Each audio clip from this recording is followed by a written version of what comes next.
Bonjour tout le monde. Très bien. Alors, suite à la précédente vidéo où on a vu comment créer une carte personnalisée avec l'outil Google Maps. Certes, cet outil propose trois modes d'affichage. Le mode modification, on l'a déjà vu. Le mode plan et le mode d'utilisation sur un téléphone portable, c'est le sujet de cette vidéo.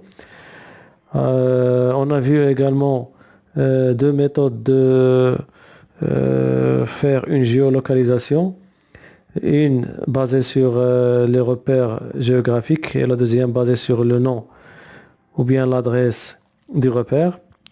On a vu aussi deux méthodes d'importation des données. Alors allons-y sans tarder pour découvrir ces deux plans. Alors toujours comme d'habitude, on clique dessus sur Map, menu, menu et vos adresses. Dans l'onglet carte, on trouve la carte, les cartes utilisées.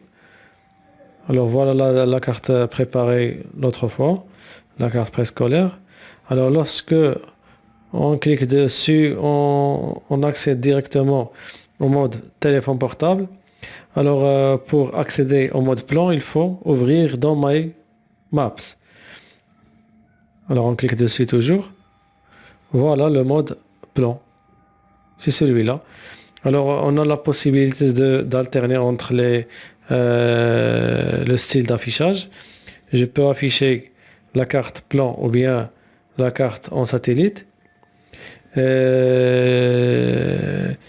Les fonctionnalités proposées par ce mode. D'ailleurs, ce mode il est spécifié pour la lecture. Alors là, on a le partage, on peut partager. On ne peut pas modifier, c'est pour cela qu'on n'a pas l'onglet qui concerne la modification. Alors pour le partage, on peut partager par trois méthodes, soit sur Facebook ou bien sur Twitter ou bien par email. Choisissons par email. Alors cette carte n'est pas publique, c'est-à-dire que le propriétaire de cette carte a interdit le partage et la modification aussi.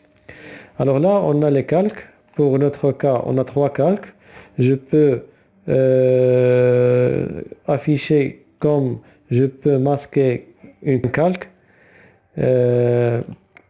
Voilà.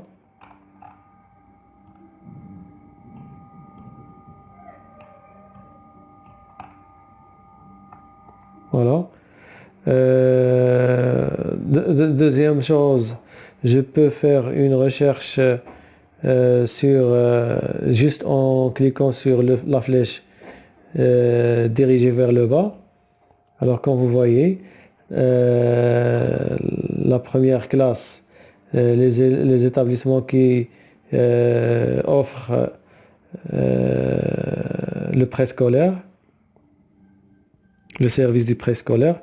On a ici, c'est ça, 1, 3, 8, tous les établissements qui offrent ce genre de service. On les trouve ici. Alors il suffit de cliquer dessus pour que l'icône ou bien le repère change d'apparence. Le voilà.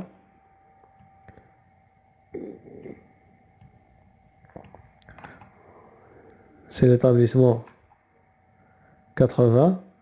Alors cet établissement, voilà les données correspondantes à cet établissement. On trouve à côté. Voilà, je peux revenir. Pour masquer un autre clic. Je peux également faire une impression de la carte, voir les détails et réduire la légende de la carte. Et pour réduire cette légende, voilà, par exemple. c'est pour seulement gagner de l'espace. Alors je veux afficher ma légende. Alors voilà, c'est ça le plan le mode plan.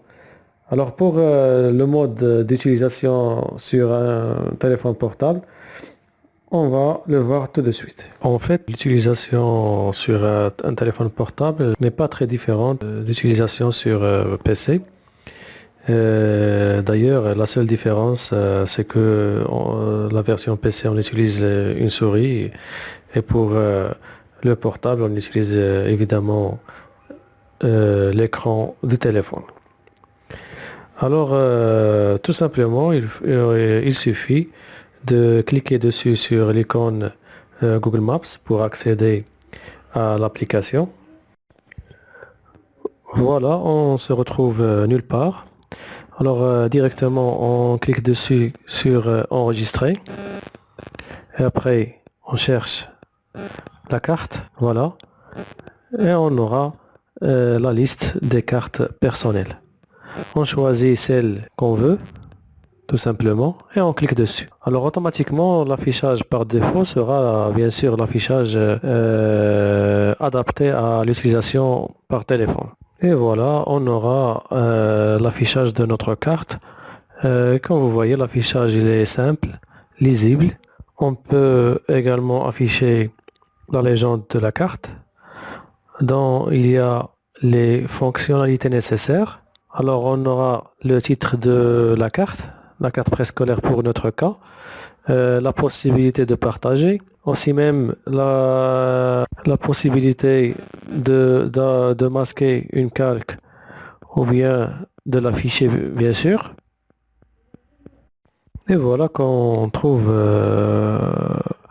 une carte simple à lire, c'est-à-dire qu'on ne trouve que les fonctionnalités nécessaires pour la lecture de cette carte qui est déjà préparée en mode modification qu'on a vu dans la vidéo précédente.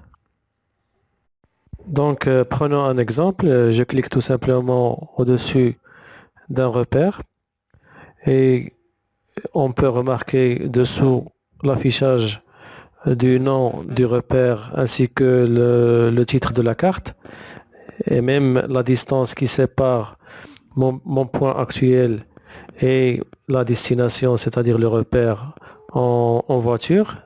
Ici on a 3 heures 11 minutes.